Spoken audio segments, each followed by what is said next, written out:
Hello guys, അപ്പോൾ നമുക്കിന്ന് വാഴ 2 കാണാൻ പോയല്ലോ. വാഴ 2 കാണാൻ പോകുന്നത് വെച്ചാൽ എനിക്ക് ഇഷ്ടമുണ്ടായിരുന്നില്ല കാണാനായിട്ട്. പക്ഷേ ഞാൻ എല്ലാവരുടെയും റിവ്യൂ ഒക്കെ കേട്ട് ഇമ്പ്രസ് ആയാണ് പോകാൻ തീരുമാനിച്ചത്.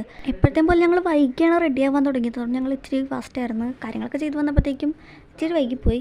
അത് ഞാൻ നേരത്തെ തന്നെ ഡ്രസ്സ് ഇട്ട് വെച്ചിട്ടുണ്ടായിരുന്നു. അത് തന്നെ വൈകിയായി. പിന്നെ ഞാൻ മുടിയൊക്കെ ചെയ്യിക്ക് കണ്ണൊക്കെ ഒന്ന് എഴുതി ഇപ്രാവശ്യം വേഗം കഴിഞ്ഞു കേട്ടോ. അത് ഞാൻ പൊട്ടൊന്നും തൊട്ട് ഇപ്പോൾ തുടച്ചതെന്ന് പറഞ്ഞാൽ ഞാൻ വിയർത്ത് കുളിച്ചിരിക്കുന്നു. കാരണം പൊട്ടോടാനായിട്ട് ഞാൻ വിയർപ്പൊക്കെ ഒന്ന് തുടച്ച് കളഞ്ഞതാണ്. പിന്നെ മസ്കാര എനിക്ക് ഇടണമുണ്ടായിരുന്നില്ല. പിന്നെ കണ്ണെഴുതി തലയും ചിട്ടയാണ്, അതെനിക്ക് ഇഷ്ടപ്പെട്ടില്ല. അതിൻ്റെ എക്സ്പ്രഷനാണിത്.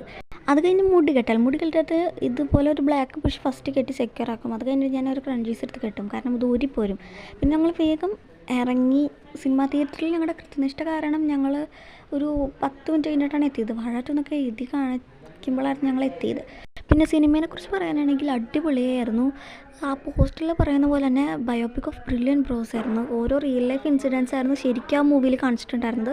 ഫസ്റ്റ് ഹാഫ് നല്ല അടിപൊളിയായിട്ട് ചിരിക്കാനൊക്കെ ഉണ്ടായിരുന്നു. സെക്കൻഡ് ഹാഫ് ആയപ്പോഴത്തേക്ക് ശരിക്കും വിഷമമായി കരഞ്ഞു. അപ്പോൾ എന്തായാലും മസ്റ്റ് വാച്ച് മൂവിയാണ്, എല്ലാവരും പോയി കാണാം. അതുപോലെ തന്നെ അടുത്ത വീഡിയോ ആയിട്ട് വീണ്ടും കാണാം.